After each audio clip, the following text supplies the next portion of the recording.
Ladies and gentlemen, good morning, good afternoon, or good evening, depending on where you join us from in the world. Welcome to Open Up, our live talk show. I'm RJ Horner, and I'm the host of Open Up. I'm also the vice president for Voice of Men 360. Voice of Men 360 is a not for profit organization founded in 2020 in Toronto, Canada. And we were born out of seeing a tremendous need and stepping up to help provide services for our men and boys to help them overcome their life challenges.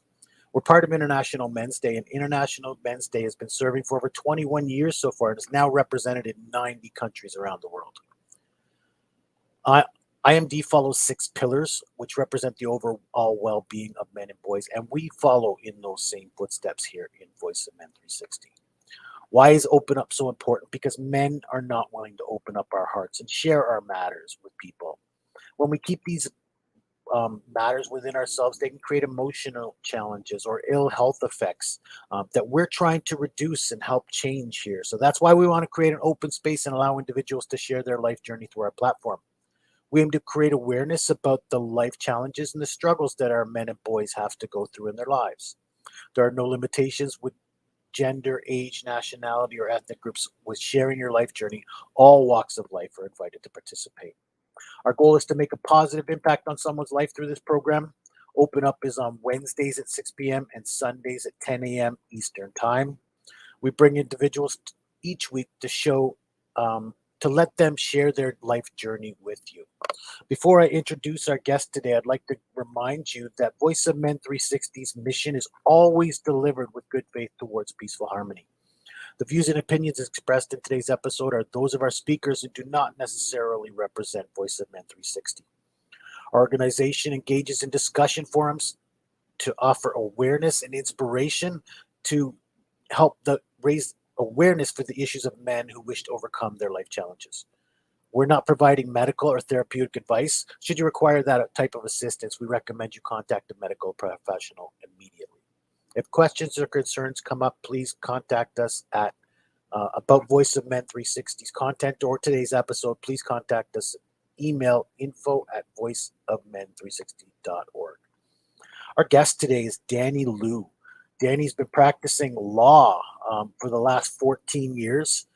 He's founded a group called Messrs. Liu Associates in the year 2020. He is an activist for the Human Rights Charters. He's the past chairman for Johor Bar Human Rights Committee and a committee for Malaysian Bar Child Rights Committee. Please welcome Danny Liu to Open Up. Thank you for joining us and being willing to share your life journey with us.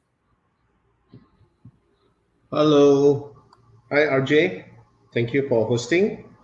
And thank you, Men's 360, for inviting me here tonight.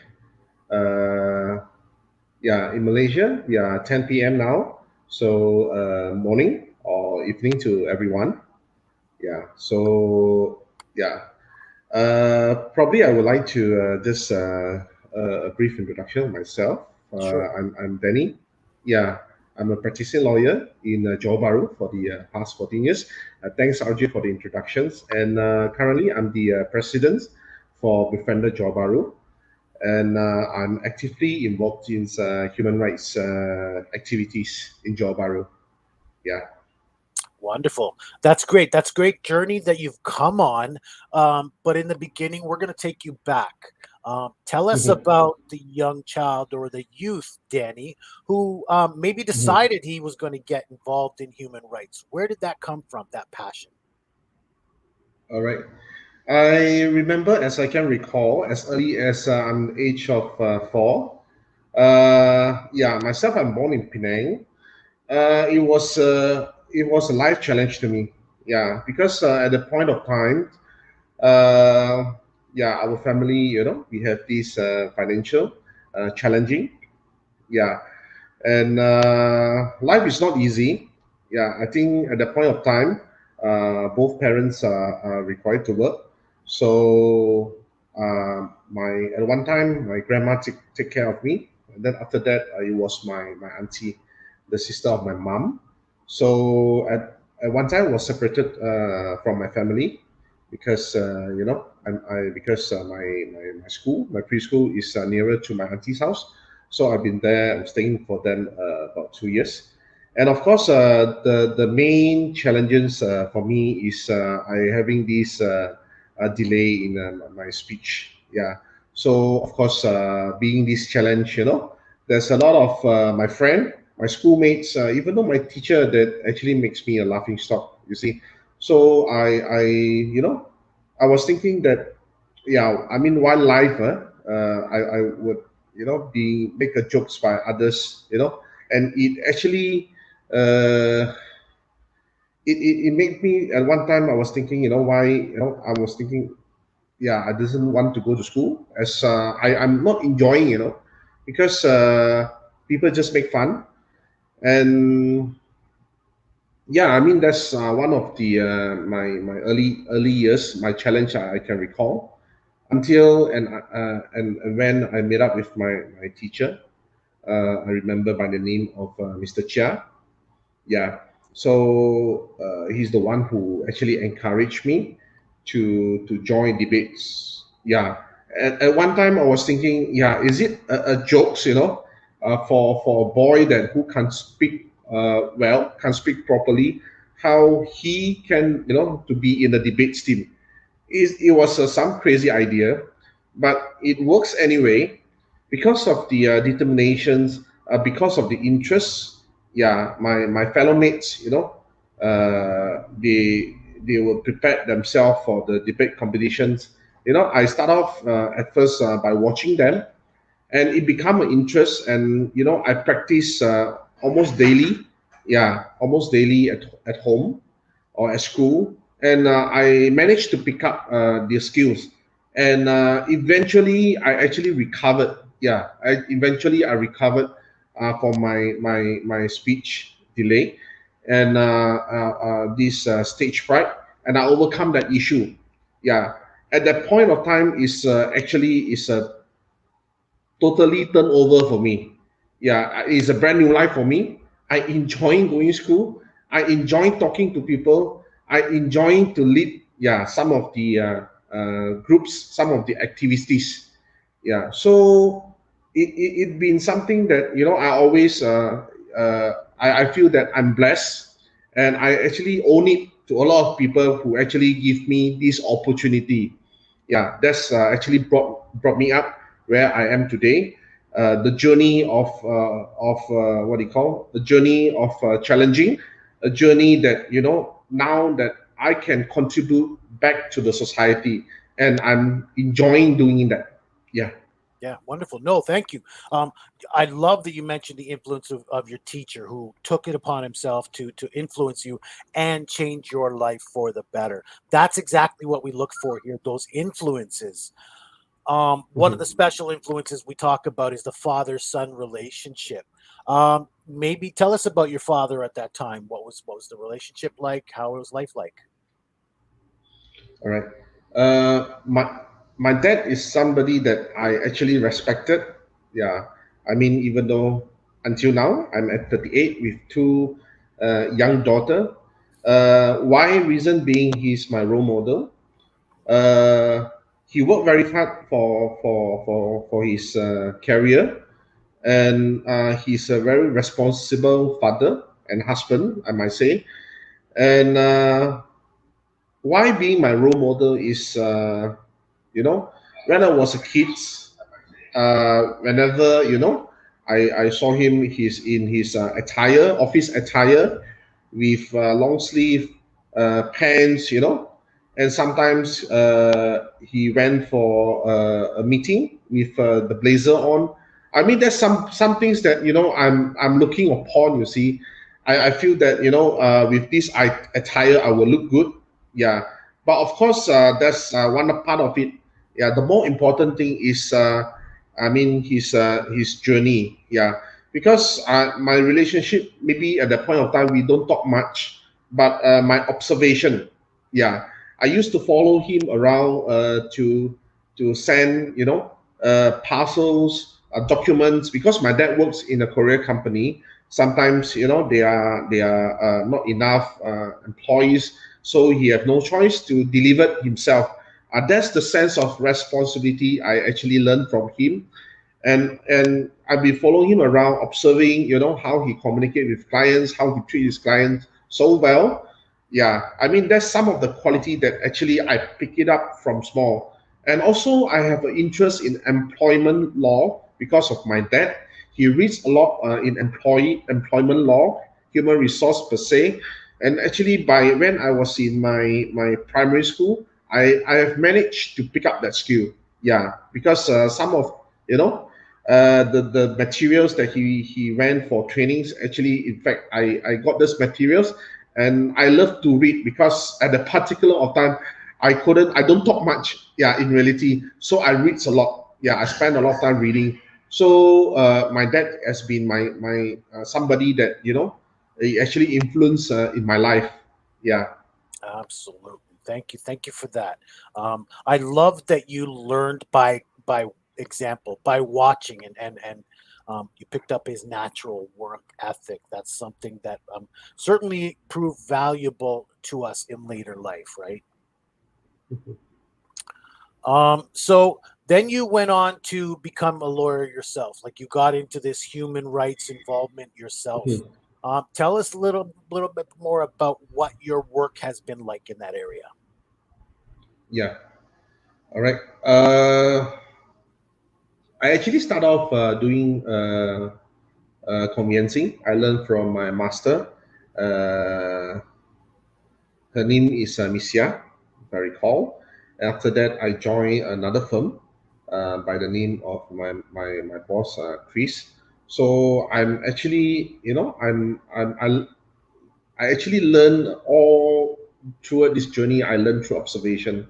Yeah, maybe I don't talk much, but I learn and observe, and I would love to I will throw out some questions whereby they actually kind enough to teach me, to guide me. So I learned throughout my years of practice, and of course at one time I'm doing litigation for I think about nearly 4 years. It was challenging for me. The workload is quite challenging because for young lawyers, we are required to be in court at 8 a.m. in the morning. Yeah.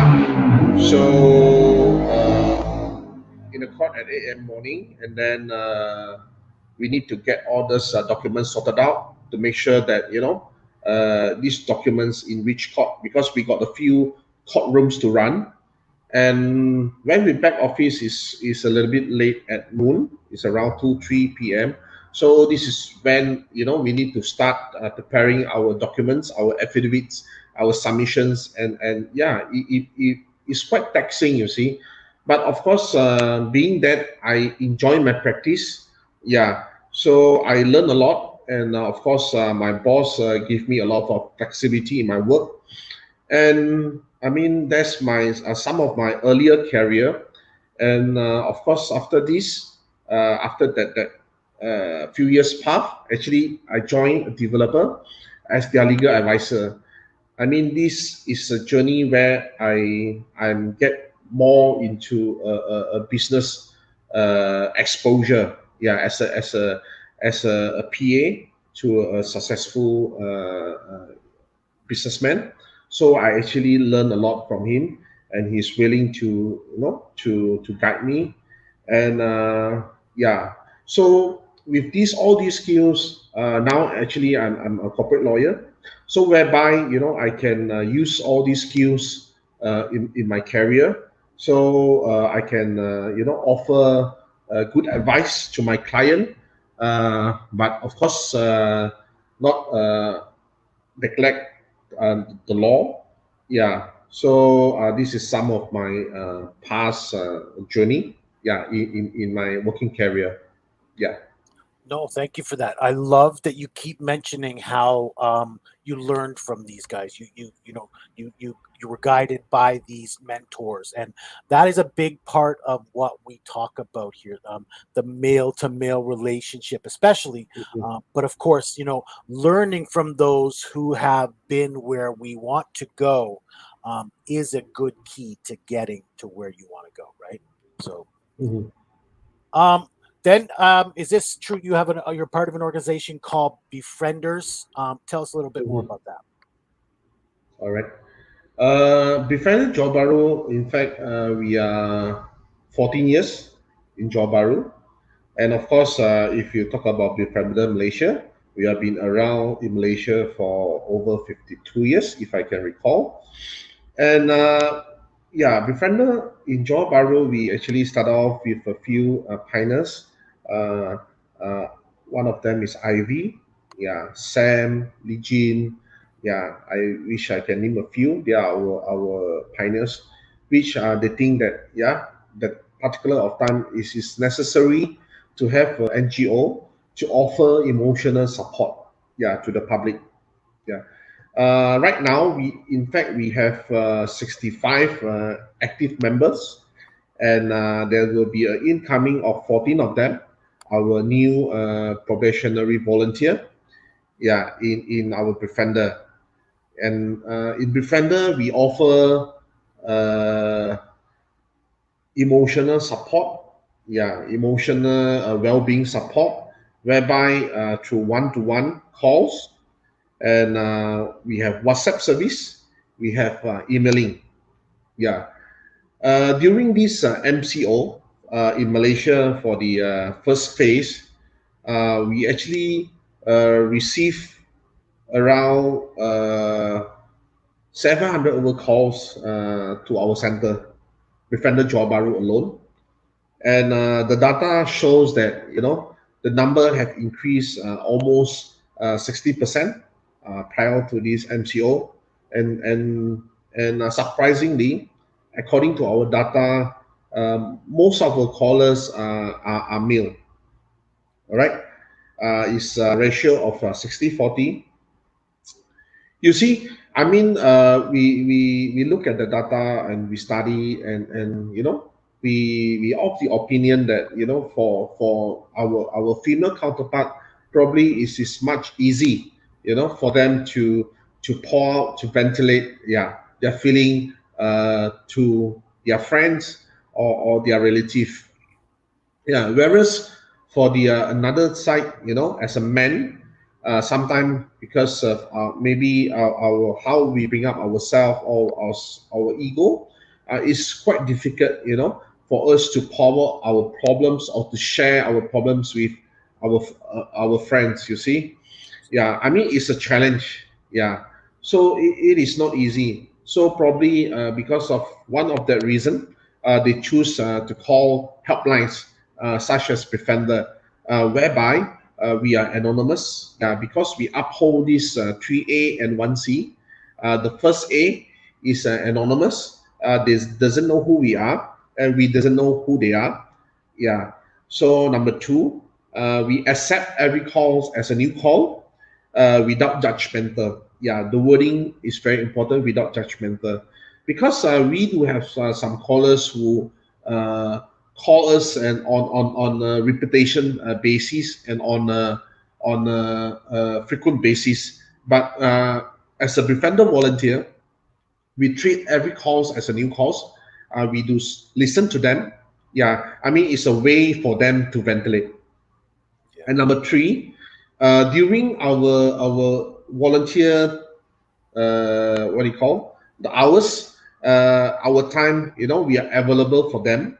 Yeah, we will put away all our phones or whatever that will distract our attentions. So we focus on listening, and of course, the important part is the last C, which is confidential. Every calls to Befriender remain confidential. It will only remains in the phone room.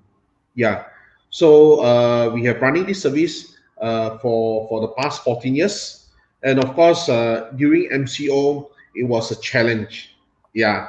So maybe for us as a volunteer as well, because the reason being that our volunteers, our buddies' welfare, or their safety, yeah, is actually at stake. You see, sometimes they actually risk their life to go to center for these 3 hours volunteer. It is not easy, and of course, it is not easy for myself as a president, to juggle in between. whether to open up the center on the other hand, and on the other hand to make sure that the life of our volunteers are safe. You see, so of course, I mean, there's some of the challenge we have, and in fact, during this MCO, through our publicity department and our outreach department, we are actually managed to open up another we call it another channel, in a way that we do sharing through our online platform, through Facebook. Yeah, we have done quite a numbers. I think almost about 20 episode of sharing. Some actually from our volunteer itself, and some actually we invited speakers, our advisors who are cyclists, to share their opinion, their experience in managing or in coping with mental health. Yeah, and as a part of Defender, we actually benefited from that sharing as well, and that's basically what Defender doing. And of course, we look forward. Yeah, if once the MCO have lifted, once the pandemic have stopped, we would like to have outreach to every school, college, or universities, whereby we've seen that this mental health have affected, yeah, younger generation, and this have affected become this illness have become younger and younger. So of course, as part of Defender, we will try our best to promote our services, and we hope that it actually helps the public. Oh, Yeah, absolutely. thank And you. I think you have a valuable service. Absolutely. I think you've considered your volunteers, the people who are trying to help out, as well as the people you're out there trying to outreach and help in the first place. You seems like you've considered the care of everybody involved, and you're doing some amazing work, just by the sounds of what you've told me. But would you mind, if you could, without being specific details, maybe tell us some of the instances that have occurred where some challenges have been overcome? Yeah. All right. I would like to share some of the, by not mentioning who is the person, Right, of course, yes. some of the story that, come to us during this pandemic. I remember this one of the businessmen. He was a quite successful businessman with a long years of entrepreneurship. Yeah, it's over 30 years, and now so I believe is basically, he's actually in fact almost retiring and hand over to his children to manage. In fact, he told me, during this pandemic, after all of 30 years of hard work, after all these 30 years of effort, everything just went flat. Yeah, in this few months time. Yeah, so the amount of stress, the amount of challenge, paying the debts, the money owing to the supplier, some of the salary owing to the staff, and is almost he's facing a closure of his business, which he tried his best to maintain, to make sure the business won't collapse, and of course, during this pandemic, we have on and off, MCO. It was 3 months, and then it lifted, and then it back again. All these uncertainty, yeah, have caused him his business to collapse. You see, so I mean, he did, share with me. I mean, in fact, as a so-called, as a businessman per se, he should choose to close up his business, for the reason being that he would save himself from further losses or further damages. But because of his group of employees that which work for him for some maybe over 20 years. You know, they need money, they need food at home, so he have no choice, to continue his business, to make sure that he is able to pay them salary, to make sure that their staff can put food for their family.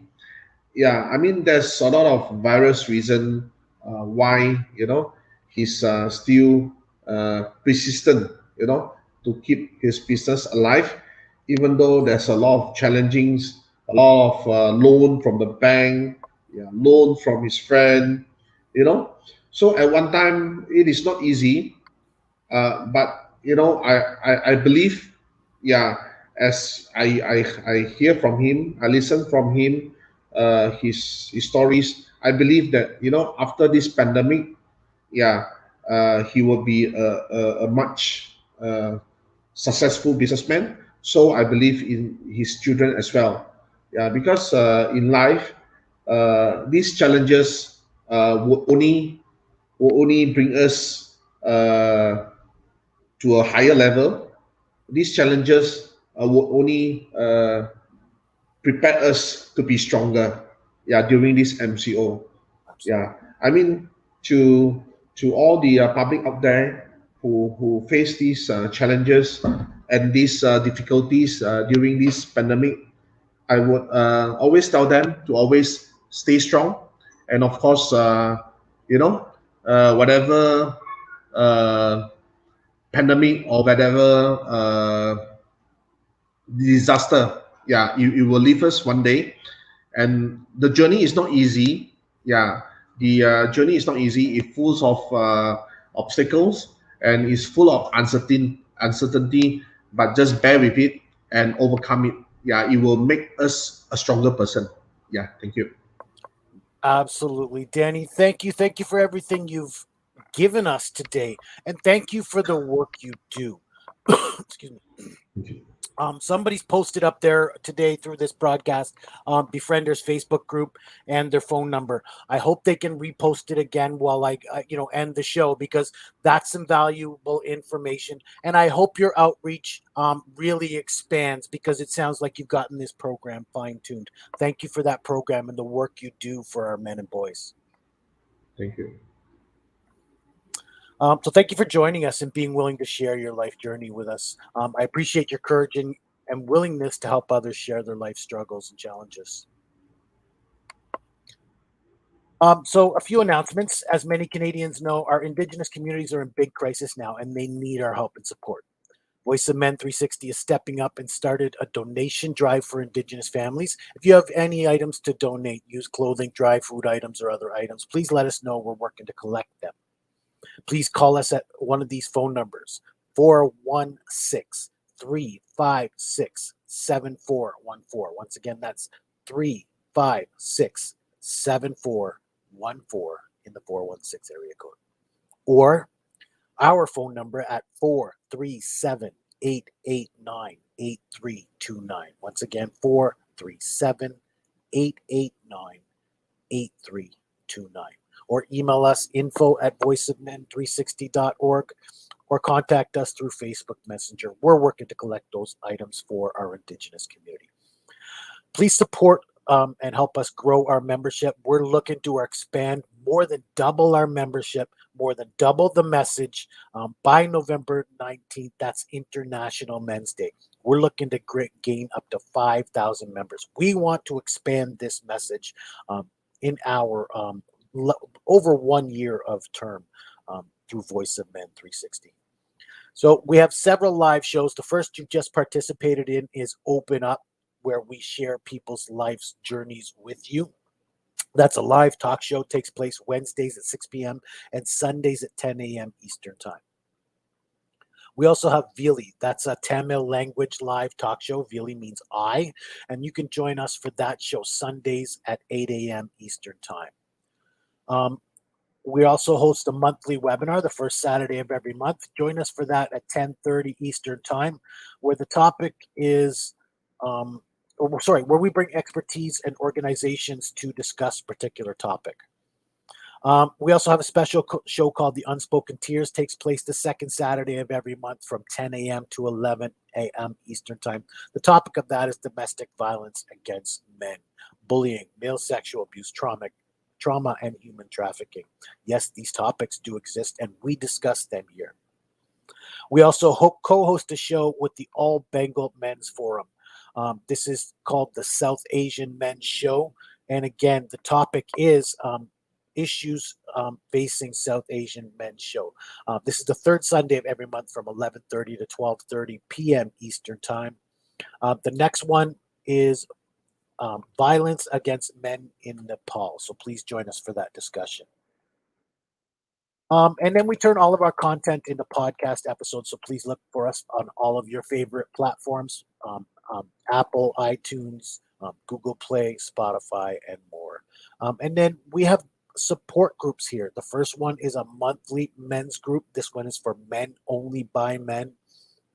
This is every 2 weeks, Tuesdays from 6 p.m. to 7:30 p.m. Please register. This takes place through Zoom. Please visit our Facebook page or group for more information to register for that. And then we have an Indigenous peer-to-peer support group. We call this one Pass the Talking Stick. That takes place the fourth Friday of every month from 6 p.m. to 7 p.m. through Zoom. That's our programming. And again, there are no limitations with gender, age, nationality, or ethnic groups. All walks of life are invited to participate in our shows. If you want to be a guest on any of our shows or you want to be a part of our organization, you're willing to help our organization, whether directly or indirectly, please reach out to us. We'd love to work with individuals, professionals, experts, community organizations, associations, corporations, NGOs, government officials, and businesses. Please reach out to us. Our phone number again is 437-889-8329 or email us info@voiceofmen360.org, which makes our website www.voiceofmen360.org. You can find us on all of your favorite social media platforms, Instagram, LinkedIn, Twitter, YouTube, TikTok. Don't forget to like and subscribe for more YouTube videos and more of our content. And then reach out to us and find us on Facebook, facebook.com/group/voiceofmen360. We want to expand our reach. Don't forget, we're trying to double our membership drive to at least 5,000 by November 19th, International Men's Day. Please continue your support. Please help share our message. Please continue our outreach. Thank you for joining us today. Until next time, I'm the Vice President of Voice of Men 360, RJ Horner, asking you to open up.